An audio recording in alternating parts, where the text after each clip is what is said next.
جب حسن تھا ان کا جلوہ نما، انوار کا عالم کیا ہوگا؟ جب حسن تھا ان کا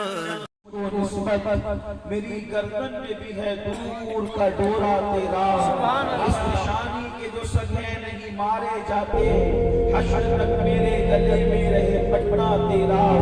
نبوی بھی علوی فصل بطولی گلشن، حسنی پھول حسینی ہے مہکنا تیرا۔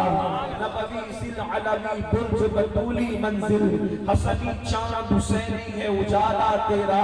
اور تم حسینی حسنی کیوں نہ معین الدین ہو، اے خضر مجمع بحرین ہے چشمہ تیرا۔ اور شکر کے جوش میں جو ہے وہ تجھے کیا جانے، شکر کے جوش میں جو ہے وہ تجھے کیا جانے، خضر کے ہوش سے پوچھے کوئی رتبہ تیرا۔ اور کیوں نہ قاسم ہو کہ تو ابن ابو القاسم ہے، کیوں نہ قاسم ہو کہ تو ابن ابو القاسم ہے، کیوں نہ قادر ہو کہ مختار ہے بابا تیرا۔ اور کیا نبے جس میں حمایت کا وہ پنجہ تیرا، شیر کو خطرے میں لاتا نہیں کتا تیرا۔ اور ہے رضا یوں نہ بلک تو نہیں جیت تو نہ ہو، ہے رضا یوں نہ بلک تو نہیں جیت تو نہ ہو، جیت سید ہر دیر ہے مولا تیرا۔ آج یہ محفل قطب الاقطاب غوث الاغواث شیخ الشیوخ سیدنا سرکار امام الاولیاء سید الاولیاء محی الدین محبوب سبحانی سیدنا شیخ عبدالقادر جیلانی الحسنی والحسینی رضی اللہ تبارک و تعالیٰ کی یاد میں غوث الورا وہ ام الخیر فاطمہ کانفرنس کے نام سے انعقاد پذیر ہے۔ آپ نے مجھ سے پیشتر مجھ سے بہت بڑے بڑے اہل علم، اہل عمل، اہل دانش کے خطابات کو اور بالخصوص حضرت مفتی صاحب کے خطاب کو، ان کے درد دل کو سماعت کیا، اور اب تقریباً 12:30 بجنے کو آئے ہیں۔ تھوڑی دیر کے لیے میں بھی یہ چاہتا ہوں کہ آپ کی بارگاہ کے اندر کچھ معروضات پیش کر کے اپنی بھی حاضری درج کراؤں، چونکہ غوث پاک کے نام کی محفل ہے، اور حضور غوث پاک ولایت کی دنیا میں اس ولی کو غوث اعظم کہتے ہیں۔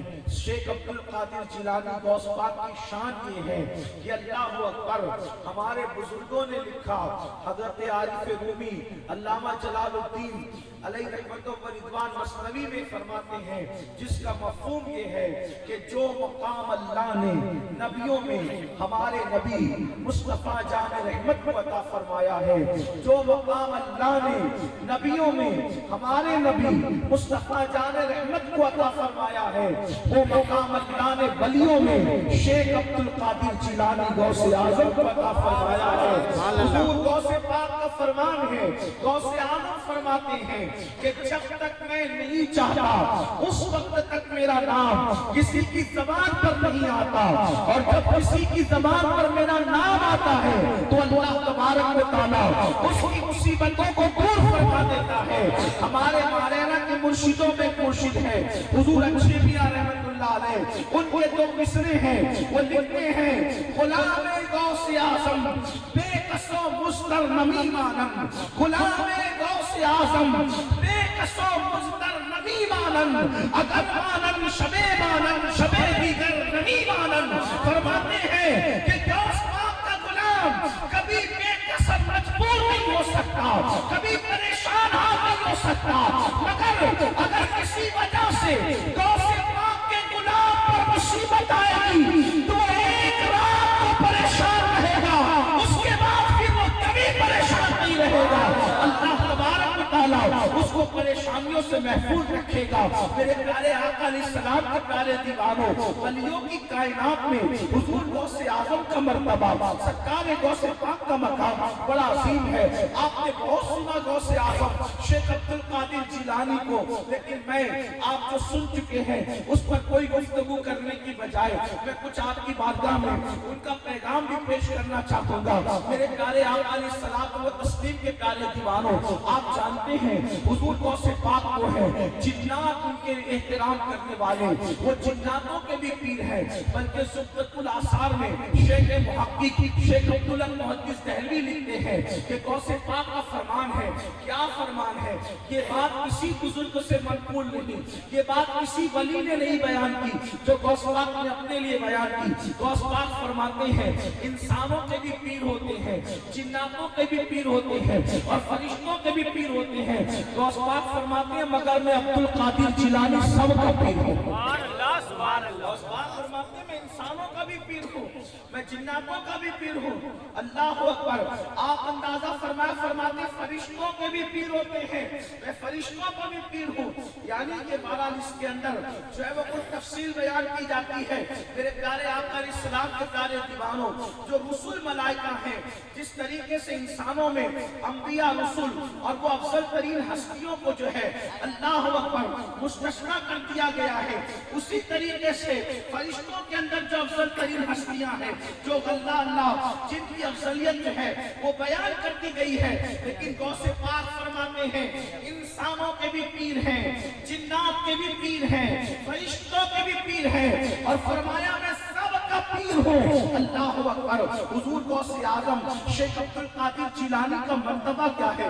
ارشاد فرماتے ہیں اگر مجھ سے محبت کرنے والا میرا مرید مشرق میں رہے اور میں مغرب میں رہوں، اللہ اکبر، اور اس کا سطر کھل جائے تو میں اس کی سطر پوشی کرتا ہوں، اگر وہ گرے تو اس کو گرتے ہوئے میں تھام لیا کرتا ہوں۔ فرماتے ہیں غوث اعظم شیخ عبد القادر جیلانی فرماتے ہیں میرے مرید پر میرا سایہ ایسے ہے جیسے آسمان کا سایہ، آسمان کا سایہ زمین پر ہے۔ اللہ اکبر۔ سرکار غوث اعظم شیخ عبد القادر جیلانی رضی اللہ تبارک و تعالیٰ عنہ اولیاء کی کائنات میں وہ ولی ہے کہ ان کی آمد سے پہلے ان کے مرشدوں نے ان کے نام پر گردن جھکائی ہے۔ سید الطائفہ طاؤس العلماء حضرت سیدنا جنید بغدادی رضی اللہ تبارک و تعالیٰ عنہ ایک مرتبہ جمعہ کا خطبہ دے رہے ہیں، اور جمعہ کا خطبہ دیتے ہوئے آپ ارشاد فرماتے ہیں میری گردن پر بھی آپ کا قدم اتنا سننا تھا۔ جب آپ خطبے سے فارغ ہوئے، نماز مکمل ہوئی، تو کسی نے عرض کیا اے سید الطائفہ، اے سرکار جنید بغدادی، آپ نے خطبہ دیتے ہوئے بیچ میں ایک بے جوڑ جملہ فرمایا، آپ نے کہا کہ میری گردن پر بھی آپ کا قدم، آخر یہ کیا بات ہے؟ تو حضرت جنید بغدادی فرماتے ہیں کہ جب میں خطبہ دے رہا تھا تو مجھے بتایا گیا الہام کے طور پر مجھے بتایا گیا کہ اسی بغداد کی سرزمین پر جامع مسجد کے منبر پر بیٹھ کر ایک جوان ہوگا حسنی حسینی سید، اس کا نام عبد القادر جیلانی ہوگا، وہ کہے گا میرا یہ قدم ہر ولی کی گردن پر ہے تو سارے ولی اس کے لیے اپنی گردن جھکا دیں گے۔ تو سید الطائفہ فرماتے ہیں وہ جب کہے گا تب کہے گا میں نے ابھی سے اس کے لیے اپنی گردن کو جھکا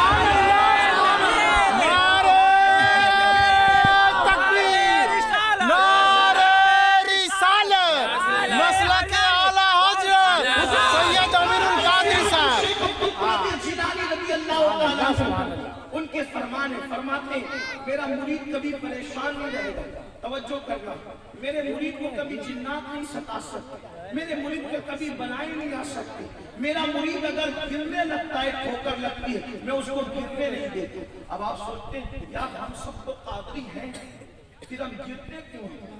ہڈیاں بھی ٹوٹتی ہیں، ہم گرتے کیوں ہیں؟ نقصان بھی ہوتا ہے، ہم کتنے کیوں پریشان بھی رہتے ہیں، جنات بھی پریشان کرتے ہیں، بنائے بھی پریشان کرتی ہیں، جبکہ غوث پاک نے فرمایا میرا مرید پریشان نہیں رہ سکتا۔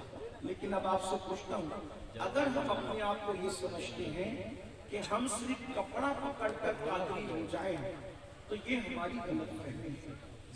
کپڑا پکڑنے کا نام قادریت نہیں، اور وسیع جملوں کو دہرانے کا نام صرف قادریت نہیں، قادریت ہے سرکار غوث اعظم کے طریق پر چلنے کا۔ ہم نے قادریت کو سمجھا، جس دن قادری بن جاؤ گے اس دن لوگ آپ کی طرف احتیاج رکھیں گے، محتاج رکھیں گے۔ قادریت کو آپ نے سمجھا کیا ہے؟ قادریت کی نسبت کتنی عظیم ہے۔ ارے غوث اعظم کی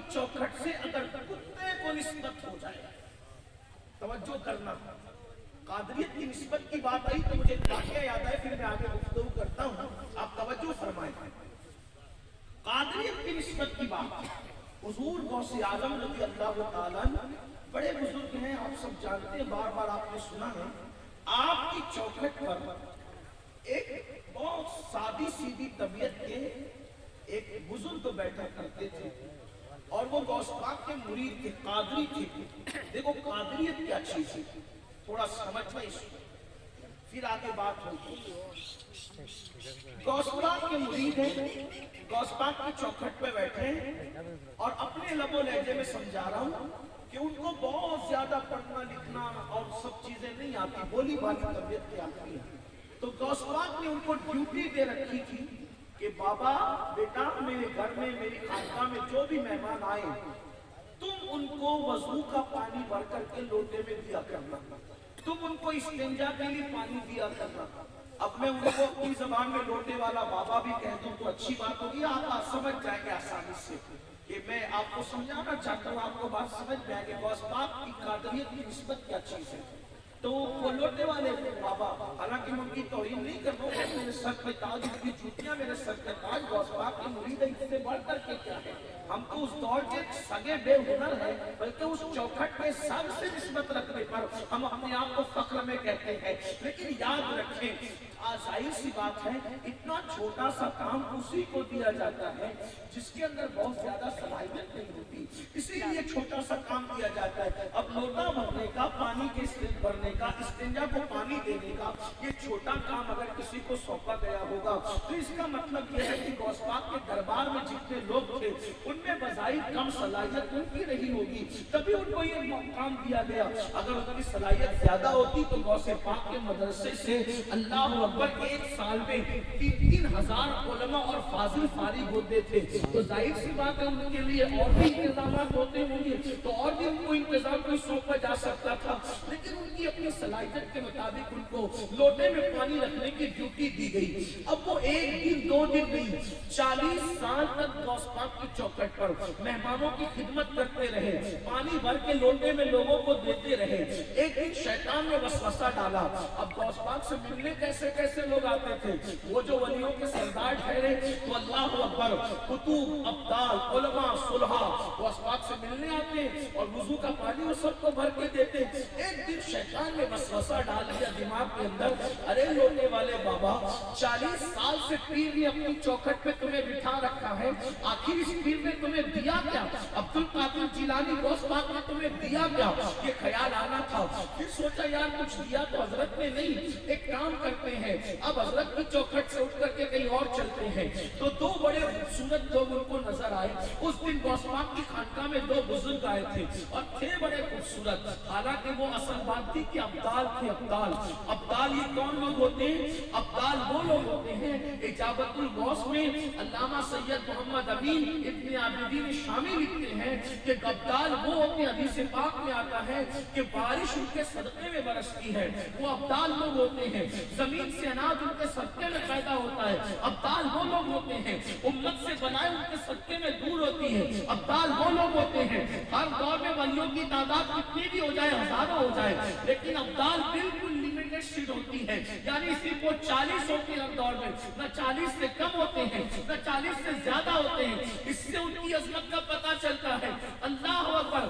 حضرت خضر کا قول ہے کہ میری نظر سے کوئی ولی اوجل نہیں ہوتا سوائے ابدال کے، یعنی ابدال میری نظر سے اوجل ہو سکتا ہے. اس لیے ابدال کی عظمت پتہ چلتی ہے. اور ایک بات اور بھی بتاؤں، بہت سی روایتیں ایسی ہیں جس سے پتہ چلتا ہے کہ حضرت خضر بھی ابدالوں سے دعا لیتے ہیں. یہ ابدال کا مقام ہے. اب سنو اللہ اکبر. دو ابدال غوث پاک سے ملنے آئے تھے، بڑے خوبصورت. لوٹے والے بابا نے ان کا دامن پکڑ کے کہا، اے حضرت تو مجھے بھی آپ لوگوں کے ساتھ چلنا ہے. انہوں نے کہا ٹھیک ہے چلیے. اب چلے تو غوث پاک کے یہاں بہت ناز و نعمت سے پل رہے تھے، لیکن جب ان کے ساتھ گئے تو ابدال کیسے ابدال بنتا ہے؟ اللہ کے رسول علیہ السلام کی حدیث پاک ہے، ابدال لوگ بہت زیادہ عبادت سے ولی نہیں بنتے.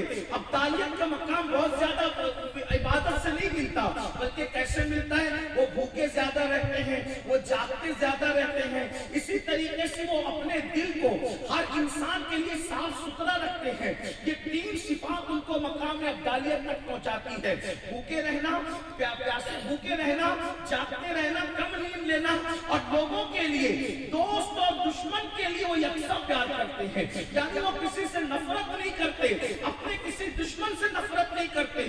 ان کے دل کینے سے صاف رہتے ہیں, ان کے دل حسد سے پاک و صاف رہتے ہیں. اللہ اکبر. جیسے لوٹنے والے بابا نے کہا آپ کے ساتھ چلنا ہے, انہوں نے کہا چلیے. اب چلتے چلتے چل رہے ہیں. ایسے میں کہا حضرت لوگ مجھے بھوک لگی ہے, اے حضرات مجھے بھوک لگی ہے.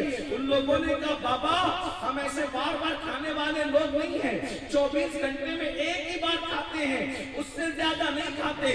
اگر آپ کو کھانے پینے کی عادت ہے تو واپس جائے. اب انہوں نے سوچا پیر سے اجازت لیے بغیر میں تو ان کی چوکھٹ سے نکل گیا, اب واپس کیسے جا سکتا ہوں. تو مجبوراً پھر چل پڑے. 24 گھنٹے گزرے تو ایک بدل نے مصلی بچھایا, 2 رکعت نماز پڑھی, ہاتھ اٹھا کے دعا کی. تو جنگل میں 3 کٹورے اترے اور 3 روٹیاں, ایک کٹورا ایک روٹی تینوں نے بانٹ لیا. اس کے بعد پھر اگلے 24 گھنٹے گزرے تو دوسرے بدل نے مصلی بچھایا, انہوں نے بھی نماز پڑھی. نماز پڑھنے کے بعد دعا کی تو کیا ہوا, 3 کٹورے اترے اور 3 روٹیاں غیبی آئی, پھر تینوں نے بانٹ لیا. اب جب تیسرے 24 گھنٹے گزرے تو دونوں ابدال نے کہا بابا اب نے تو کر لیا, آپ کی باری ہے. انہوں نے کہا رے بھائی یہ سب مجھے نہیں آتا, میں کوئی پہنچا ہوا آدمی نہیں ہوں, آپ ہی لوگ کیجئے. کہا حضرت باری آپ کی ہے, اگر آپ نہیں مانگیں گے دعا تو یہ 24 گھنٹے ہم تینوں بھوکے رہ کر کے گزاریں گے. یا تو بھوکے رہیے یا تو دعا مانگے, مرنا کیا نہ کرتا. اس لوٹنے والے بابا نے بھی 2 رکعت نماز پڑھی اور پھر ہاتھ اٹھا کے دعا کی. دعا کا کرنا تھا. اس دن کیا ہوا, 6 کٹورے آئے اور 6 روٹیاں آئی, 2 تقسیم ہوئی. تو دونوں نے کہا ارے آپ تو کہہ رہے تھے میں کچھ بھی نہیں ہوں اور آپ کے کہنے پر ڈبل, ہمارے کہنے پر ایک. کہا کہ بھائی یہ قصہ کیا ہے مجھے نہیں معلوم, میں نے تو بس دعا کر دی اور کام ہو گیا. لیکن میں تم سے پوچھنا ہوں, تم دونوں جب دعا کرتے ہو تو کیا کہہ کے دعا کرتے ہو مجھے بتاؤ. آپ نے کیا کہا, میں نے تو ویسے ہی دعا کر دی, آپ لوگ کیا کہتے ہو. تو وہ دونوں ابدال نے بتایا بابا ہم لوگ جھوٹ بولنے والے نہیں, سچی بات یہ ہے کہ جب ہمیں بھوک لگتی ہے تو 2 رکعت نفل پڑھتے ہیں اور نفل پڑھنے کے بعد ہاتھ اٹھا کے کہتے ہیں اے اللہ شیخ عبد القادر جیلانی کی خانقاہ میں وہ جو چوکھٹ پہ بیٹھ کر لوگوں کو پانی بھر بھر کے لوٹے دیتا ہے, اس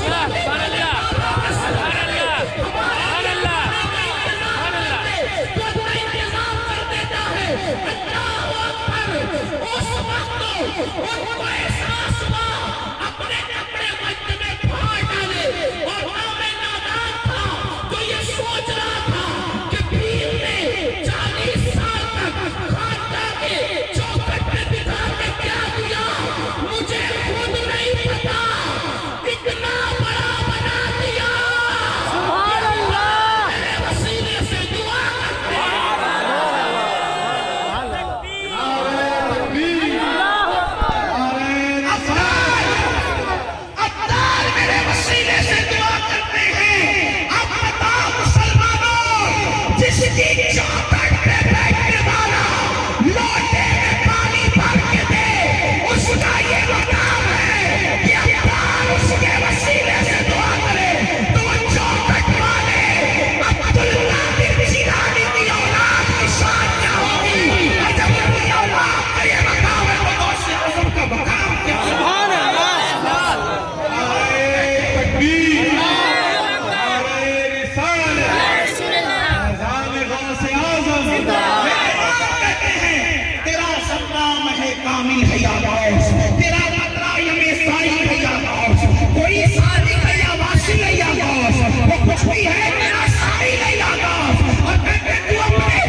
کہا تو نے کہ جو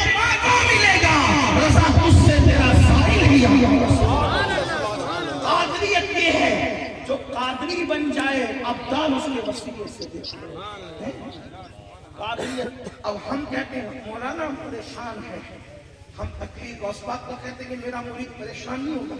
ہمارے مرشد الاچھے میاں نے کہا غلام غوث شاہ بے کسو مشتر نمی مانا اگر مانن شبے دیگر نمی مانا. اور ایک بات آپ کو اور بتاؤں, جو غوث پاک کا ہو جاتا ہے اس کے دشمن سے اس کو لڑنا نہیں پڑتا. کیا بات ہے, جو فرمائے جو غوث پاک کا ہو جاتا ہے ٹائم ویسٹ کرنے کی ضرورت نہیں کہ دشمنوں کے پیچھے. غوث پاک کہتے ہیں مریدی لا تخف واشن فکنی, مریدی لا تخف واشن فکنی اصول قاتل من القتال.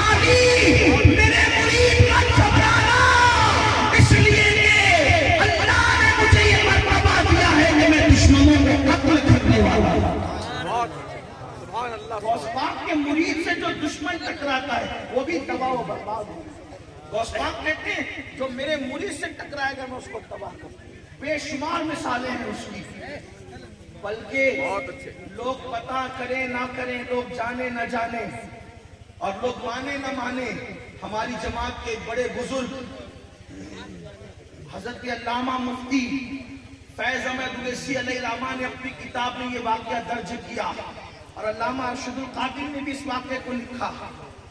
اگر کوئی ہندو کافر بھی غوث پاک سے دل لگا لے, مرشد غوث پاک اس کی بھی لاج رکھتے ہیں. جو آپ کی ہے میں بات ابھی آگے کرنا چاہتا ہوں اگر آپ کی توجہ ہے تو. غوث پاک کے بارے میں اعلیٰ حضرت فرماتے ہیں, کہتے ہیں وہابی رافضی کی کور بندی کہ ہندو تک تیرا قائل ہے. یا بات ہے, وہابی اور رافضی نہیں مانتے, باقی ہندو بھی مان رہا ہے غوث پاک کہ ہندو تک تیرا قائل ہے یا غوث. ایک مرتبہ کا واقعہ ہے راجہ رنجیت سنگھ کے دور کا واقعہ. راجہ رنجیت سنگھ کا نام آپ نے سنا ہوگا, بہت دیر نہیں گزرے ابھی. اس دور کا واقعہ یہ تھا. دیکھو میں ایک بات آپ سے کہتا ہوں, ولیوں سے نبیوں سے اللہ سے اسی کو سب کچھ ملتا ہے جس کا عقیدہ سچا ہوگا. ڈاما ڈول لوگوں کو کچھ نہیں ملتا, وہ ہمیشہ شک میں رہتے ہیں. جو اہل شک ہیں اگر میں مگر میں رہتے ہیں, بس یقین والوں پر فیضان برستا ہے چھما چھم, اور شک والے ہمیشہ شک میں ڈوبے رہتے. شک والے نہ بنو. اگر میاں بیوی میں شک پیدا ہو جائے تو وہاں رشتہ نہیں نبھتا. صحیح بات ہے. اگر پیر مرید میں شک پیدا ہو جائے تو کیا بات ہو, نبی اور امتی میں شک پیدا ہو جائے تو کیا بات ہو, اللہ اور بندے میں شک پیدا. شک ہی کا نام تو نفاق ہے, شک کو ہی تو نفاق کہتے ہیں, اور شک والے کو منافق کہتے ہیں, ورنہ اور کیا چیز ہے منافق کا. تو رنجیت سنگھ کے دور کا واقعہ ہے. ایک سنی گھر میں 11ویں کی فاتحہ ہوتی تھی, نیاز ہوتی تھی. پہلے تو سب 1857 سے پہلے نیاز فاتحہ سے منع کرنے والے کوئی لوگ تھے نہیں, مذاق اڑانے والے تھے نہیں, بلکہ حضرت امیر خسرو کہتے ہیں اپنے دور کی بات فرماتے ہیں کہ ہمارے گاؤں میں ہمارے شہر میں جو ندی ہے اس ندی کے اندر جو مچھلی وہ مچھلی بھی سنی ہے. امیر خسرو نے اپنے دور میں لکھا کہ ہمارے دریا کی مچھلی بھی سنی ہے, انہوں نے اپنے ذوق سے لکھا. تو بہرحال اس کا مطلب یہ ہے کہ پہلے سب سنی لوگ تھے, تو اور چند جو وہ 2-2.5% ایران سے بادشاہ لوگ کسی سیاسی ضرورت کے تحت لے آئے تھے, مگر وہ تو تھے ایسی کچلے دبے اور منہ چھپائے جیسے لباس کالا ہے ویسے منہ کالا کیے پھرتے رہتے تھے. ان کی کوئی گنتی بھرتی نہیں تھی, اس لیے ملک کی اکثریت سنی تھی. تو 11ویں ہوتی تھی تو پڑوس میں ایک ہندو خاتون رہتی تھی.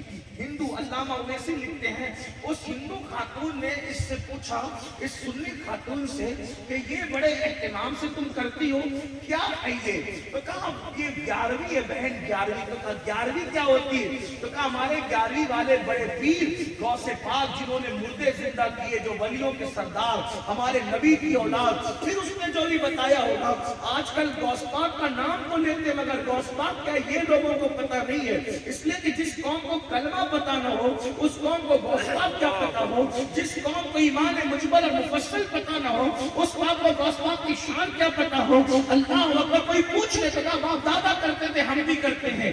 یاد رکھو دین سیکھو. یہی تو علماء رونا روتے ہیں کہ دین ہمارے پاس نہیں ہے. لیکن بہرحال پھر کیا ہوا, اس نے بتایا اتفاق سے وہ ہندو خاتون تھی